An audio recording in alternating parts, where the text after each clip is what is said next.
Oke guys, kali ini kita akan membahas opini saya untuk Yamaha R15V3 ini tentang kelebihan dan kekurangan. Kelebihan. Oke, kelebihan yang pertama adalah desain. Bicara desain, motor ini sangat sporty ya menurut saya. Bisa dibilang pure sport lah, yang siap untuk dipakai di sirkuit. Dan juga desainnya sangat khas dengan R series, yaitu R1 atau R6. Kelebihan yang kedua yaitu fitur.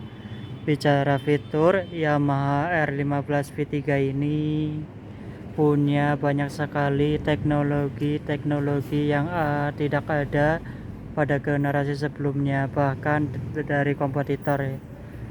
Yang dari mulai software depan, model upside down, setang underyoke,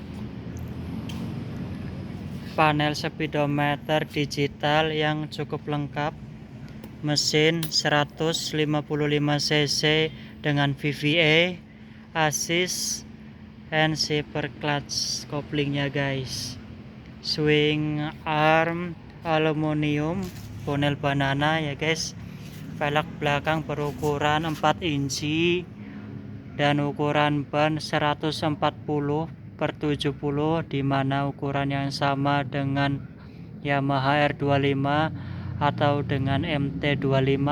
Kemudian ada hazard dan sebagainya. Dan kelebihan ketiga yaitu performa mesin.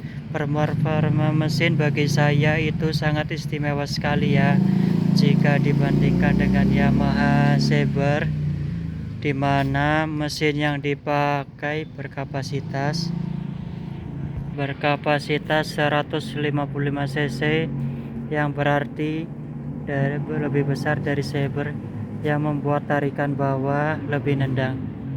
Ditambah lagi dengan fitur VVA yang membuat di RPM 7000 ke atas makin nendang. Jadi untuk mencapai kecepatan 80 km/jam sangat mudah dan tidak perlu membuka throttle terlalu banyak. Cocok untuk kebut-kebutan. Tapi ingat ya, untuk tetap safety ya guys. Jangan sampai membahayakan diri kita dan orang lain. Kalau mau kebut-kebutan, cari jalan yang kondusif atau ke sirkuit aja ya guys. Kelebihan yang keempat yaitu koplingnya sangat ringan. Kopling di Yamaha R15V ini sangat ringan guys, karena didukung dengan assist and safer clutch, dan itu sangat terasa sekali ketika saya naik Saber ke R15. Itu lebih ringan R15V3 ini, mungkin bisa dikatakan teringan di kelas 150 cc ya guys. Dan kelebihan yang kelima yaitu engine brake halus. Ini juga termasuk fitur assist and safer clutch tadi, dimana kita saat turun gigi ban belakang tidak langsung mengunci sesaat, yang berguna untuk mengurangi gejala ngepot atau sliding ya guys. Kelebihan yang keenam, handling cukup oke guys. Hal ini didukung dengan suspensi depan upside down yang karakternya kaku dan licin, dan sehingga itu lebih stabil ya guys. Kelebihan yang ketujuh yaitu panel speedometer lebih lengkap. Ini cukup lengkap informasi yang ditampilkan, misalkan penunjuk kecepatan, bahan bakar, putaran mesin, seat lights, odometer, trip meter 1 dan 2, jam, dan kecepatan rata-rata, konsumsi bensin rata-rata, dan sebagainya ya guys.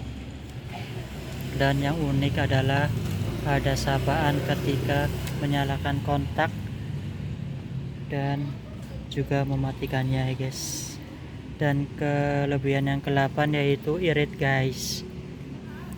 Dengan performa mesin yang seistimewa itu, ternyata konsumsi bahan bakarnya sangat irit ya guys. Terbukti ketika saya selama hampir 1 minggu saya memakai R15 V3 ini, saya berhasil mencatat 47 per liter, bahkan pernah 48 km per liter. Dan mungkin kelebihannya itu ya menurut saya guys. Sekarang saya bahas mengenai kekurangan dari Yamaha 15 V3 ini.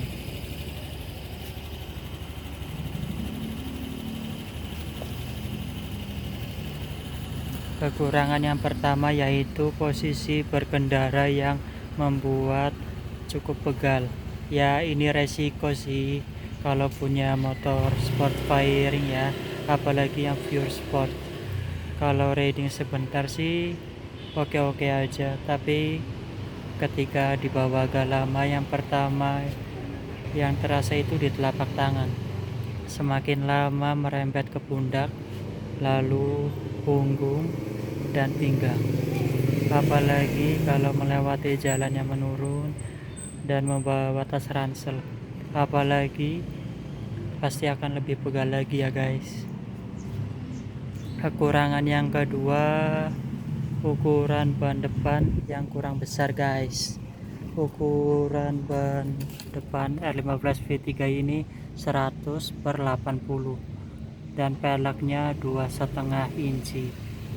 Bagi saya kekecilan ya guys. Di Yamaha Saber ban depan 110/70 dan pelek 2,75 inci. Di R15 V3 ini ketika saya pakai ngebut di jalan lurus kurang stabil guys, tapi itu terselera sih ya guys ya. Kalau cornering kurang kebuang guys ban depannya ya. Kalau saya sih minimal ganti ban yang depan 170/80 dan lebih ganti pelek ya guys, akan lebih enak kayaknya. Kekurangan yang ketiga yaitu tampilan panel speedometer. Sebenarnya info yang ditampilkan udah cukup lengkap, bahkan lebih baik dari kompetitor. Tapi yang saya notif di sini adalah tampilan info jam dan odometer. Harusnya seperti di Saber, info jam dan odometer bisa dipisah guys. Bisa melihat info jam dan odometer di waktu yang bersamaan ya guys. Kekurangan yang keempat yaitu posisi tombol pas BIM. Posisi tombol pas BIM ini berada di satu tombol dengan lampu tombol dekat dan jauh, seperti di Honda CBR 150RR. Bagi saya kurang cocok ya, karena dengan berkendara seperti itu, jika menyalakan pas BIM dengan ibu jari, tumpuan tangan ke setir jadi kurang, apalagi kalau sedang mengurangi kecepatan setelah ngebut. Harusnya di posisi di jangkauan jari telunjuk ya guys ya. Dan itu area juga tidak ada tombol sama sekali guys. Kalau di CBR 250RR lebih wajar lah kalau di area itu dipakai untuk riding mode. Kekurangan yang kelima yaitu perpindahan gigi kasar. Perpindahan gigi kasar yang saya alami adalah di tuas persnelingnya. Itu kasarnya sampai terdengar dengan bunyinya kalau kita pindah gigi. Kalau ini kalau tergantung perawatan R15 V3 dari pemiliknya guys. Bisa jadi ini kurang perawatan saja. Ya ini saja opini, kelebihan dan kekurangan motor R15 V3. Mungkin ada masukan, kalau ada masukan tambahan tentang opini saya tentang R15 V3 ini, untuk komen di bawah ini ya guys. Kalau kalian suka bisa like dan subscribe ya guys ya, untuk bisa semangat untuk membuat konten-konten berikutnya ya guys. Terima kasih yang sudah menonton dan sampai jumpa di video selanjutnya. See you next time.